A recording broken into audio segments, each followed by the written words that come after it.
அதாவது நான் ஜஸ்டிஃபை பண்ணல, எதையும் நான் ஜஸ்டிஃபை பண்ணல. திமுக செய்ததுதான் இவங்களும் செய்யறாங்க.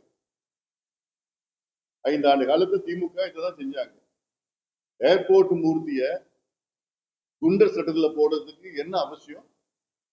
என்ன பண்ணிட்டாரு ஏர்போர்ட் மூர்த்தி? அவர் மேல தாக்குதல் நடந்தது, அதை போய் கேள்வி கேட்டாரு. குண்டர் சட்டம். அவர் ஒரு கட்சி தலைவர், ஒரு இயக்கத்தின் தலைவர். எவ்வளவு ஊடக சவுக்கு சங்கர்லாம் என்ன பண்ணாங்க? தொடர்ந்து குண்டர் சட்டம் அவங்க பண்ணதுதான். ஆனா அது நான் ஜஸ்டிஃபை பண்ணல. அவங்க பண்ணாலும் இவங்க பண்ணணும்னு அவசியம் கிடையாது. ஆனா இன்னைக்கு ஒரு டீசன்சி, பாலிடிக்ஸ்ல கொஞ்சம் டீசன்சி வரணும். சும்மா போய் வாய்க்கு வந்ததெல்லாம் பேசக்கூடாது. யார் இருந்தாலும் சரி, எந்த கட்சியில் இருந்தாலும் சரி. இன்னொன்னு, ஒரு முதலமைச்சரை பத்தி பேசக்கூடாது. முதலமைச்சர் என்பது தமிழ்நாட்டினுடைய 8 கோடி மக்களுடைய பிரதிநிதி. அவர் யார் வேணா இருக்கட்டும், அந்த பொறுப்புக்கு நம்ம மரியாதை கொடுக்கணும். அப்போ அரசியல்ல அந்த பொறுப்புக்கு மரியாதை கொடுக்கணும்.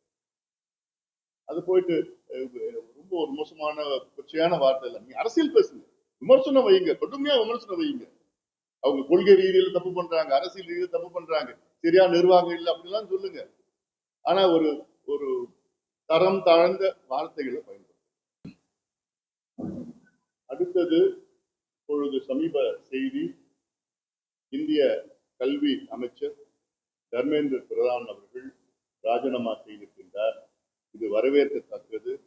இது சில நாட்களுக்கு முன்பு செய்திருக்க வேண்டும்.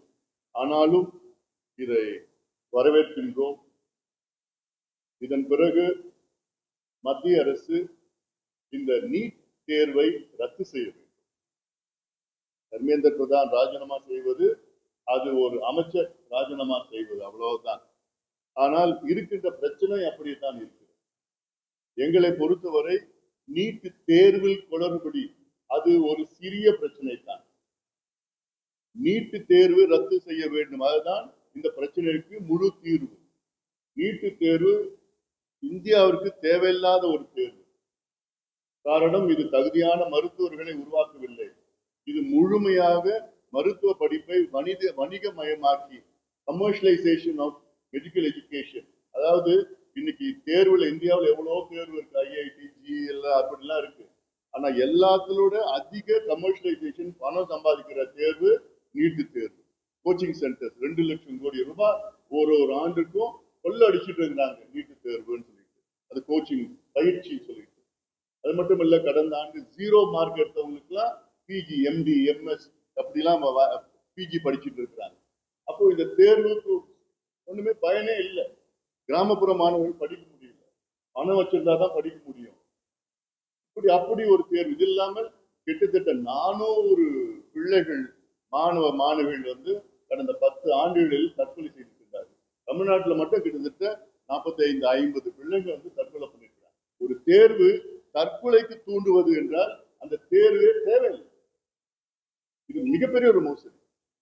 அப்புறம் பாத்தீங்கன்னா, எப்பவுமே அந்த நீட் தேர்வுடைய கொஸ்டின் ஷீட் அதுல லீக் பண்ணிட்டு ஒவ்வொரு வருஷமும் நடக்குது. இந்த வருஷம் தான் கண்டுபிடிச்சிருக்காங்க, வெளியில வந்திருக்கு செய்தி. ஒவ்வொரு ஆண்டும் நடைபெற்று தான் வந்துட்டு இருக்குது. அப்போ ஒரு ஃபுல் ப்ரூஃபா ஒரு எக்ஸாம் அது ஒரு கமர்ஷியலைசேஷன் ஆஃப் மெடிக்கல் எஜுகேஷன். தரம் இல்லாத டாக்டருங்க வராங்க, எவ்வளவு குழந்தைகள்லாம் இறக்குறாங்கன்னா, தற்கொலை பண்ணிக்கிறாங்கன்னா, அப்ப இந்த தேர்வே வேண்டாம். ஒவ்வொரு மாநிலத்திற்கும் விட்டுடணும். அவங்க கொள்கைக்கு ஏற்ப அந்த தேர்வு நடத்தி போட்டோம். உங்களால் நடத்த முடியல அது வேற. ஆனா கிராமப்புற மாணவர்களுக்கு சமூக நீதிக்கு எதிரானது. பணம் வச்சிருந்தா படிக்கலாம். 590 மார்க் வாங்கிக்கிட்டு ஒரு பையன் படிக்க முடியல, ஏன்னா அவங்க அப்பா விவசாயி. 720க்கு 590. இன்னொருத்தன் 110 மார்க் வாங்கி MBBS படிக்கலாம், ஏன்னா அவங்க அப்பா கோடீஸ்வரர். வருஷம் 27 லட்சம் ஃபீஸ் கட்டுறதுக்கு அவங்க அப்பா காசு வச்சிருக்கிறார்.